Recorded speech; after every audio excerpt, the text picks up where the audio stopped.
So we're going to be going in the topic of what it means to have endless motivation to get what it is that you want out of life. And what it is that I want to cover here in Dallas, Texas, is the idea that most of what it is that you're saying that you want is actually a lie. You don't really want it. And it's just like this small part of your brain that's saying that you want it, but the rest of your brain isn't aligned to it. And if you were actually to get into a situation to where you started getting what you want, you'd most likely self-sacrifice it. Now, let me give a couple examples of what I mean by this. I'm sitting here right now at 42 years old, which is crazy to think about. And when I first started this journey at age 20, one of the big things to do at a very, very fast rate was to improve my social skills. And it was really, really important for me to go from being this isolated, lonely person to being somebody who's very, very social. Now, whenever I talk to any of my buddies about this, I'd say, you know what? Why don't we stop sitting here imagining what it would be like to be popular, to be social, to have a lot of friends, have a lot of relationships, have a lot of dates, have a lot of networking options? Why don't we stop imagining that, and why don't we just go do it? And why don't we think to ourselves what it would involve to go and do that, and sort of look up different resources online, backwards engineer a plan, and actually go and do it? And so the plan that I came up with at the time was, if you go and meet a lot of people, every time that you're meeting somebody, you're getting better social skills. Don't take anything personal if you're not good at it right away, and do it and do it and do it and do it and do it until you got a million social options. And for me doing this, all my buddies said they wanted to do it. Everybody said they wanted to do it. But as soon as I actually started doing it, it started to mess them up. Because they might want to go out to bars and clubs and sit there with their drinks pressed up against their chests and complain about how lonely they are. But then when they see me actually going and starting to do it, it's freaking them out, and for the most part, they don't even really want to stay friends. They kind of start to back away from the friendship in different sort of subtle ways, and then complain about it further. But then what would happen is that many of them would have struggles in their romantic life or in their friendship life, and they call me up and say, you know, how do I fix this? I'm like, you just watched me fix this. You saw exactly how I fix this. What do you mean, how do you fix it? You just saw exactly how to fix it. But they'll sit there talking about buying flowers and doing fancy dinners and all these things that don't work, and talking to me as if I didn't just go and work on my social skills for several years, as if I didn't just go show them amazing results, as if I didn't have these amazing people come into my life, and somehow, some way they ignore this because it's like they want to stay in this weird reality of scarcity and victimhood, and it's like they're getting something out of it. So from this, for many, many years, I would see many, many different examples of this. I would see this with money as well, where people complain about not getting money. Oh, it'd be amazing if I had money, I'm so broke. And they'll do the exact same thing. They'll talk about being broke. You say, well, look, here are examples of ways to make money. Why don't we go do that together? And then they go and they back away from that as well, and they mess that up as well. Or a big one is they say they want to travel. I remember I moved to Hawaii at one point for about 4 years, and everybody would talk about how lucky I am that I moved to Hawaii. I'd say, come and visit me. Oh, yeah, I'll do it later. I'd say, I'll pay for the plane ticket. Oh, yeah, I'll do it later. I'll pay for the plane ticket, and I'll give you the money of what you'll lose by taking time off work. Oh, yeah, I'll do it later. A lot of beautiful hikes around Hawaii. I'd say, let's go do one of these beautiful hikes like the Nepali coast of Kauai. Best thing you'll do in your entire life, by the way. Best thing you'll do in your life, probably. And I'll say that. Oh, yeah, I'll do it later. Finding ways to sabotage it. Finding ways not to do it. So it got to the point for me where I kind of feel very lonely, to be honest with you. It's very, very isolating. They say it's lonely at the top. Doesn't mean I got to the top, but there's an expression that's lonely at the top. And the reason why is because it's almost like most human beings, they verbally say these things as if they're real, but it's not actually real. It's almost like the conscious mind is maybe 1% or 5% of what's actually running you. And the other 95 or 99% of what's running you is a combination of trauma and emotional addictions and victim identities and all this crazy stuff. And it gets to the point where it's like, you know, I've been in this about, over 20 years now as I'm recording this, and more in the future when you're seeing it. And it's like you're talking to someone, but you know it's not real. It's similar to when you get into a relationship and the person's very, very happy with you and say, baby, I'll love you forever. Baby, I'll never leave you. Baby, you're my soulmate. Like, by my age, how many times have I been told I'm somebody's soulmate, or they're gonna be with me forever, things like that, or people that I hired. I don't mean to be weird here, but sometimes I'm doing job applications. I'll be sitting at some place with 50 or 100 job applicants. And people are coming up in tears saying, this is my dream job. This is all I could ever imagine myself doing. And then you actually dig under the surface and that's not even true at all. or the person who told you that you're their soulmate. That's not even true at all. It's just this sort of vocalization of some chemical reaction in the brain of like the 1% or 5% of their conscious mind that's running them, that says that you're their soulmate, or it's their dream job, or they want to go travel, or they want to be rich, or they want to be social, and none of it's true. And then what winds up happening is I further that cycle by making videos just like this, and then you're watching these videos and you're saying, I want to go do all this stuff, I want to have all these benefits, I want all this amazing stuff to happen, but you don't actually want it to happen. It's all a lie. All a lie. And so then what you get is people that are either very, very rich, or people that are very, very successful socially, or people that have, say, traveled the world or things like that. The couple small handful of people that actually have a functioning conscious mind and actually mean what they say and they go and execute on it, we all kind of get together and we talk about this and we're like, yeah, it's super weird. Like, I don't know what's going on there. And then it gets to the point where for most people that are successful, they've actually tried to be charitable. Like most successful people have tried either handing money to their old broke friends, just giving them money, or literally introducing them to people that are attractive, just like you go out and meet someone that you'd actually really enjoy meeting, but you're like, you know what? I'm gonna just wind up introducing them to you. I'm just gonna wind up doing that.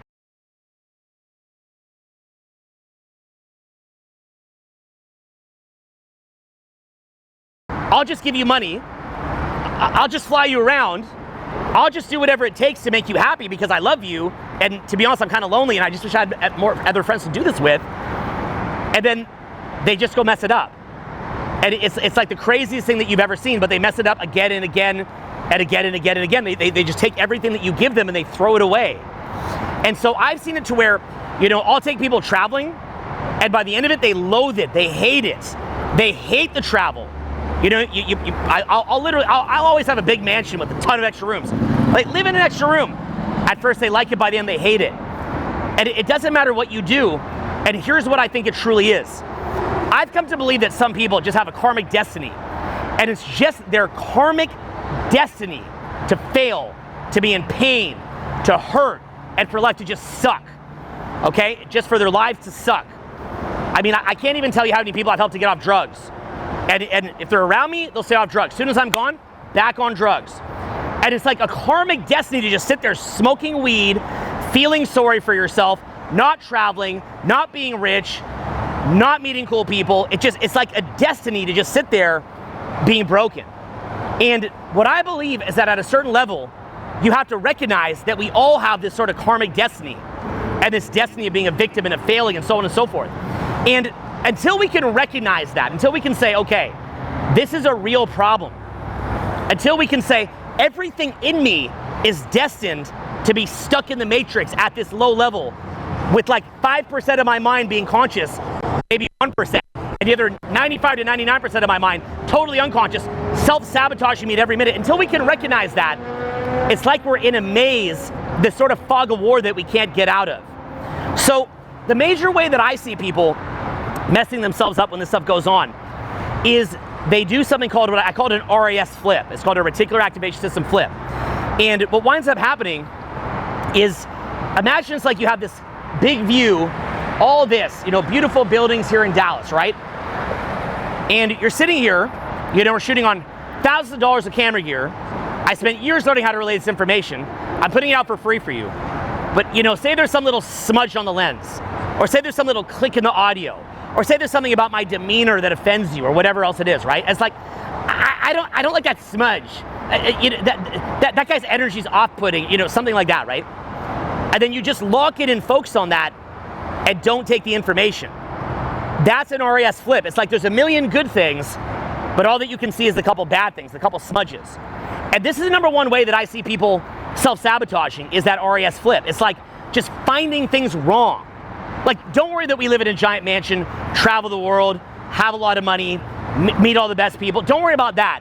Let's complain about like this small but beatable problem in the business, or this like remark that was said that annoyed you, and let's just loop on that continually and just reframe everything and just take away the decades of work that went into creating the situation. Let's just flip on that. So that's one of them, is RAS flips. And then the person goes in their mind and they get trapped in their head and they loop on it, and they completely believe it, and then they start needing to commit to that decision, and then as their life goes down, down, down, down, down, down, down, down, down, they need to come up with these complex narratives and rationalizations, and you'll see it by the complexity of the narrative and rationalization, and they'll sit there able to like pick at things, and the reason why is because their life has gone so downhill, they thought they could replace it, they can't, because they lack gratitude in what went into building it, and somebody in a low state of gratitude probably can't build anything, and what winds up happening is then they're stuck in this haze, and they're just stuck in it for years, and it'll get to the point where, you know, somebody who I helped maybe a decade ago, you know, still complains about what happened 10 years later because their life never advanced. So that's a big one that I see. Another one that I see is, and this is kind of funny, but it's forgetting about contributing to the highest good. And so the idea of having spiritual grounding, the idea of saying, you know what, we're in this to contribute to the highest good. You know what, we're in this to make the world better. We're in this to give the best that we have to offer. We're in this to serve. I find that that's another way that people lose sight of things. Like that same RAS flip, that gets triggered by losing sight of the larger vision. And it starts becoming about me. And the more that it becomes about me, then what winds up happening is that you go into this kind of maze in the mind and you further lose touch with reality. And so you had a situation where you could have added to a bunch of people and you could have added to the world and made the world better, but you said me, which then further contracts your awareness, and now you're kind of stuck in this haze. So now you've had an RAS flip, and it's all me, and what I'm getting, and the conversation becomes, what am I getting? Rather than, what are we collaborating on and building to make the world better together and synergistically? So that's another one. Another one is when comfort becomes a priority over expansion. And so what happens is like, well, I know that we could go hiking at Nepali Coast, and I know that we could go see the world, and I know that we could challenge ourselves to become better, but it just doesn't feel comfortable. You know, it's kind of tiring. And, you know, I just want to be able to chill. So again, it becomes about the selfishness, right? Like, for example, friends of mine that I've say gotten off weed, and they go back to weed. Well, what is weed ultimately? Weed is dimming your light. It's the ultimate selfish act of saying, I need to feel good now, so I'm gonna dim my light of what I could have added to the world, and I'm gonna mess up my own discernment and not be able to even see reality accurately anymore, but I'm gonna smoke this weed. Then as you kind of let go and betray the situations that were actually there to help you, you feel bad about it, and you wind up projecting that evil decision onto other people, and then the weed helps you to do it, and now you're even more of kind of like this weird haze, whether it's weed or alcohol or cocaine or whatever else it is, right? Then what happens, then you start surrounding yourself with other people that are also operating at a low level, and like crabs in a bucket, they don't want to see you elevating, making the world better, becoming better, expanding. So then they're gonna feed you that as well. They're addicted on low vibration energy, you're addicted on low vibration energy, and then you just sit there doing that and complaining and whining. And so this is the idea that if you're only 1% conscious or 5% conscious, but the energy running you is really what's at the steering wheel overall, that is gonna hijack your conscious will, that is gonna hijack your discernment, and that is gonna remove you from a state of independent flow states that you could just generate independently. And so what happens is that now your basic will and your decisions has been monopolized by the unconscious mind, the trauma, the negativity, the addiction to low vibration energy, the parasitic ego entity that's getting fueled by the negativity. It gets taken over by that. It takes over your ability to see reality correctly. You can't see it anymore. You don't have gratitude for what you have. So now these beautiful things that you have, you can't even see it, and you're stuck in negativity. And then from there, that actually cuts you off from beautiful flow states that you get from helping others, that you get from sharing love, that you get from expanding, cuts you off from all that. And then that creates a flywheel effect, right? Because if you have conscious control of your will, high degrees of discernment, and through that, those beautiful flow state activities of giving and expanding, you're accessing a flow state independently, well, now your will isn't being usurped, and your discernment isn't being usurped, right? You have a real will. You have a conscious will. You have a conscious understanding of the world that's not being messed with. And then you're adding value, which is putting you in an independent flow state, and then it's actually adding to the clarity with which you're seeing the world, adding to your willpower. Now you're actually resonating with things that expand you, resonating with things that add value, and you're going up and up and up and up. So what you've got to do at a core level, in my view, is you've got to make a hardcore commitment to say, number one, I'm in this to win it. I'm in this to go all the way. I'm gonna go all the way. And not a lot of people are gonna be able to come on this journey with me. But my closest loved ones, my significant others, my best friends, many of them are not gonna be able to come on this.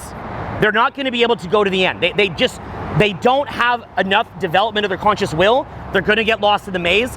There's nothing that you could do for them. You can share love. You can send them love. You can pray for them. You can help them here or there when you can. But ultimately, they are addicted to that purgatory. They are going to stay right there. So that's number one, okay? So you've got to say, but I'm going to the end no matter what, okay? I'm seeing this through to my fullest expansion, to my fullest destiny, to my fullest adding of value to the world. I'm going to see it through. Not everybody can come on this journey, but I'm going to see it through. That's number one. Number two is when you see yourself having these sort of RAS flips, you've got to keep it back to gratitude. That doesn't mean not to audit people that are breaking your boundaries or people that aren't treating you fairly. Audit that and make change. But you've got to also bring it back to gratitude. So many times, my personal situation has been a mess, but I can still see that overall, if I walk away from it, I'm going to be taking 50 steps backwards. So rather, I'm going to keep battling, I'm going to stay in the fight, and I'm going to keep going. And then from there, if I keep bringing it back to how do I add value to others? How do I keep adding value to the world? It's not just about me, because my ultimate expansion comes from identifying not just with the small me or the ego, but expanding further. And then in that process, always trying to come back to really feeding off my conscious mind and recognizing where I'm being run by trauma, where I'm being run by ego, where I'm being run by a parasitic consciousness, and coming back to finding that real will that you have and getting that clear discernment and to getting connected to the flow states that you get from being present and from adding value to the world, losing those parasites and just expanding and expanding and expanding. When you do this, now you're not one of those people that says, oh, I want to improve but doesn't really want to. Oh, I want to go meet people but doesn't really want to. I want to get rich but doesn't really want to. I want to travel but doesn't really want to. You become one of the people that's in it for real. And if it gets a little bit uncomfortable, that's okay, because you're expanding and you know that a greater destiny awaits. And there's going to be more fun and there's going to be more relaxation, but it's part of a greater destiny, and you're actually going to enjoy it even more, because most people that play small, once they get all those little feelings, they can't even enjoy it. So as the sun is going down right here in Dallas, I hope that you can take this beautiful message that I intend for you, that life is very confusing. The world is very confusing. You know, you look out, it's a complicated world. It's a complex world. There's a lot to it. There's a lot of pitfalls that you can have in life. But if you keep bringing that back to that anchor of going to the end, say, I'm going to go to my fullest expansion. Some people can't come on the journey. I wish them love. And it's about adding value to the world. To me, what I'd call that is connection to God, and bringing it back to that as your center point. You don't just have your home built on sand. It's built on a rock. It's a beautiful, beautiful thing to experience. And the most important part, so you're not just one of those people that what you're saying is some weird vocalization, something that doesn't exist. What you say is authentic and real. You're serious about it, and you're gonna go all the way.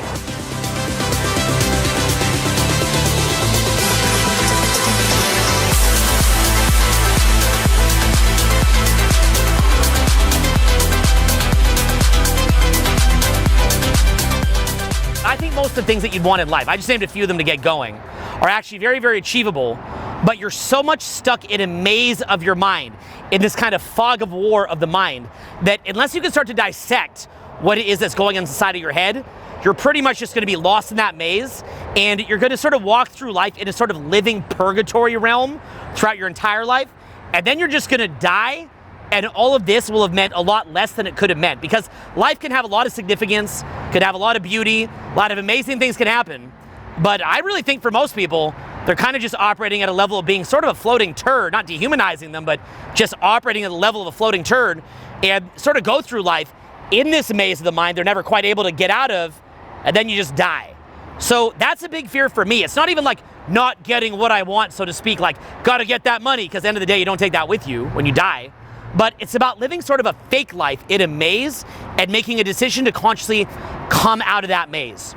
Now, what is one of the first ways that I see you're probably in a maze of the mind that is messing you up from getting what it is that you want to get? The first one, and it's very, very basic, but I want you to think a little bit more deeply about this, is a lack of gratitude. And I have watched so many very, very close people in my life ruin beautiful, beautiful situations just for lack of gratitude. And I've done it myself. And what it basically means is that you could have amazing, amazing, amazing things going for you, but for whatever reason, you can only focus on the problems. And then as you focus on the problems, those problems get magnified. And then what winds up happening is that you get emotionally addicted to focusing on the problems. And then because you get emotionally addicted to focusing on the problems rather than the good things, you get so addicted on it that you unconsciously go and do things that will generate more problems. So an example could be like, I feel disrespected, I feel disrespected, I feel disrespected. So then because you feel disrespected, you get on the nerves of the people who actually respect you. They actually stop respecting you, and then it actually can feed your addiction to feeling disrespected. Or maybe you feel unloved, and then you keep going on and on and on about how you're unloved to somebody who loves you dearly. And then they get to the point where they're like, maybe you're right. What are you even doing here? All that you do is just talk about this. Like, I think I love you, but this is kind of all you talk about. Not all, but you know my point. And so then they stop loving you. Or maybe you think about how you're a victim, and you get so addicted on being a victim that becomes an identity, and then you wind up putting yourself in situations where you're gonna wind up getting, being on the receiving end of many, many terrible things, which then reinforces that identity. So you can see how by taking life for granted, you focus on the bad in life, which then becomes an addiction, which then you unconsciously do things to generate that response to further the addiction. And some people get so deep into this that they spend their whole lives just living as a walking grievance. And you can see many, many people by the time they're older, literally are barely even a human anymore. They become calcified, and they are a walking grievance. And it starts to kick in usually by late 20s. It gets real, real bad by 40, and it just becomes a calcification or ossification of who they are by the time they're 60 and up. And it's like there's barely even a person there anymore. They're completely lost in a maze of the mind, like in some kind of a purgatory realm, okay? Now, another one that I also think can be very much a maze of the mind is actually something that would be the opposite of having low gratitude, which is maybe too high a gratitude. And so I want to do the reversal there a little bit. Here's what I mean there. A lot of the time what you'll say to yourself is whenever something bad happens, you know, you're not a victim. In fact, you're very grateful for it. In fact, you're so grateful for it that you say that everything happens for the good. Everything is happening not to me, but for me. It's all just happening for me. I'm just the hero in this beautiful, divinely inspired narrative, and every single bad thing that happens to me is happening for me. And really, there's some great destiny that awaits me. And look, me living in Los Angeles, living in Hollywood, everybody who you talk to has some grand plan. It's like they give themselves sort of a pat on the back just for what they say they're gonna go do. You'll literally see them put on their Instagram like, I'm gonna go do this, as if they've already done it, or things like that. You'll see it's very, very, very common. What's the upside of that? Well, if you're focusing on the positive, you're more likely to manifest it. Amazing. How great is that? I think there's something powerful to having that vision and fully throwing yourself into it. So I don't mean to demean that. I think that could actually be a great thing and largely a smart move. But the downside of it is that when you're giving yourself a pat on the back too prematurely by saying, you know, it's all happening for the good, it's happening for me, and you're having gratitude, that can also become a maze of the mind, because then you have the same problem happening again and again and again. So what I'd recommend that you do to get out of that, whereas with the first one where you lack gratitude, I'd probably recommend that you audit what it is that you're grateful for, and actually firmly audit, because I sort of skipped that part, but just to bring that back, I'd recommend that if you're lacking gratitude, to firmly audit what you're grateful for, so you don't remove people out of your life that are actually there to help you, you don't ruin situations that are there to help you, you don't get addicted on being a victim and create your own victimhood. On the flip side, with this idea of everything's happening for me, and that sort of narrative fallacy of you being this hero in a grand divine narrative, what I'd recommend that you do instead is audit the trajectory of your life. And what that means is lay out very, very clearly where it is that you're trying to get to. Very, very, very clearly. And be honest with yourself about whether or not you're on a trajectory to get to that place. And what you'll find is this will take usually a couple of days to really do this properly. And to sit there and really, really audit your life. Everything in it, like things that you wouldn't even think about. Not just when you go to bed, how long does it take you to fall asleep once your head hits the pillow? How much of the day do you spend in the bathroom? How much of the day do you spend on social media? How much of the day do you spend in an Uber or driving around or commuting?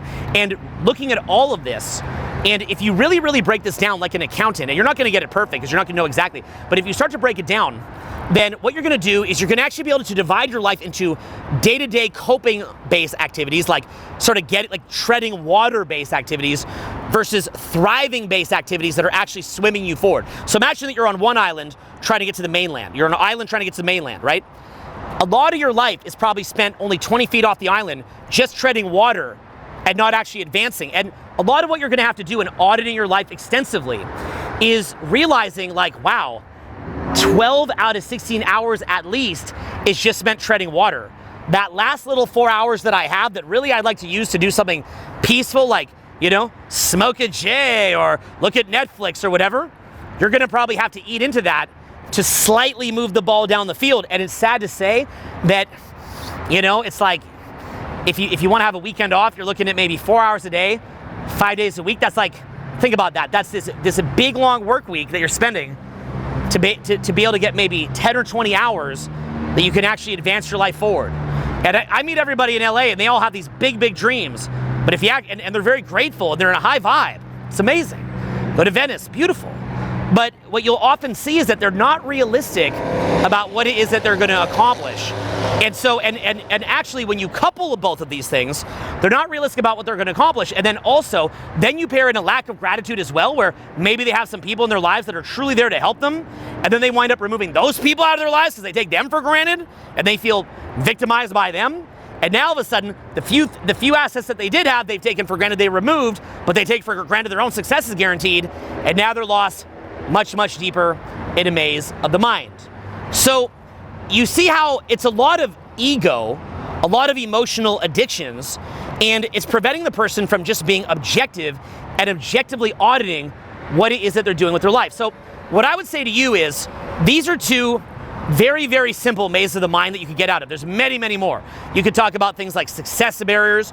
You could talk about things like reactivating trauma because the trauma is living inside of you and taking on a life of its own.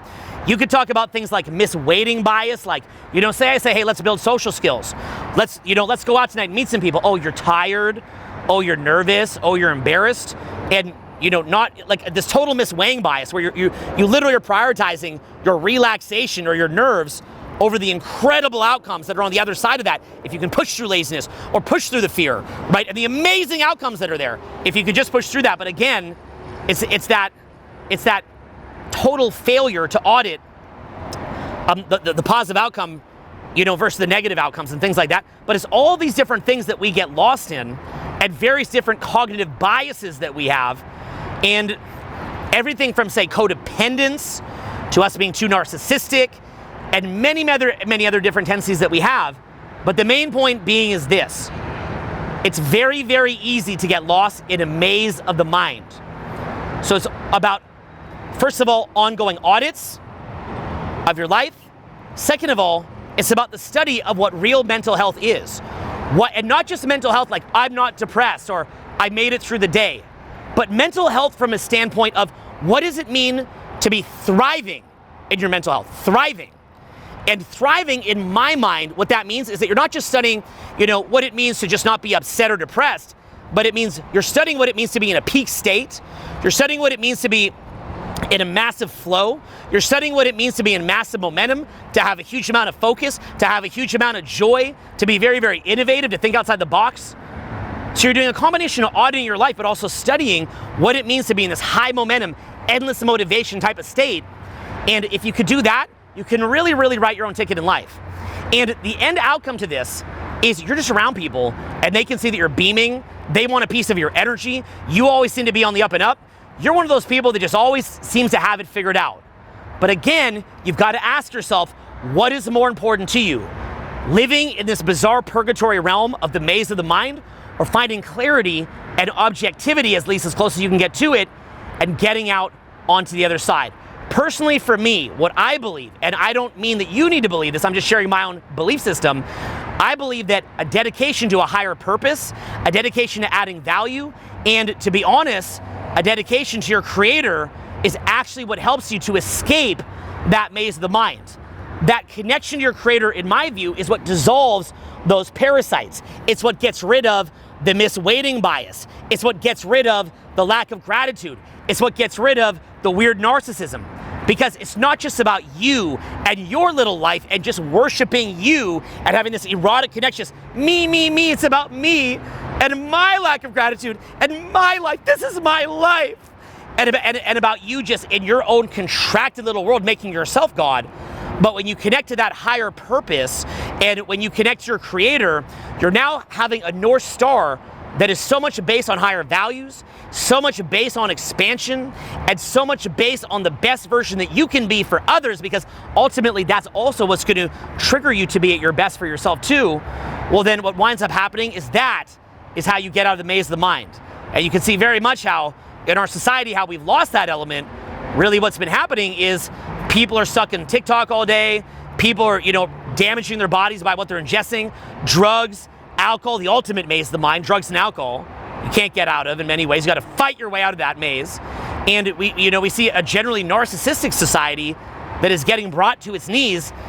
All the thriving and prosperity of capitalism basically creating so much prosperity that it's beginning to collapse under its own weight. And people so deep in the maze of the mind that they take a lot of establishment narratives that are ultimately going to destroy everything that we have. And that is really ultimately the biggest maze of the mind, is what you see happening in 2020 and beyond. But anyway, like I said, make a commitment to get out of the maze of the mind, find objectivity, do a lot of audits, get into a higher state, but also be aware of the obstacles coming at you, connect your higher power, connect your higher purpose, find that North Star, and when you do, what do you want to get? You want to make more money? You want to stack chips? You want to meet a lot of people? You want to date somebody attractive? You want to get out there and travel the whole world? You want to do something you're passionate about? You want to live life on the edge and have an amazing life? Get back to that clarity, higher purpose, higher power, that North Star, and out of the maze of the mind. Anyway, we're just wrapping up here in Dallas. I'm actually headed to Houston for my next event, and I'll be back with more soon. Peace.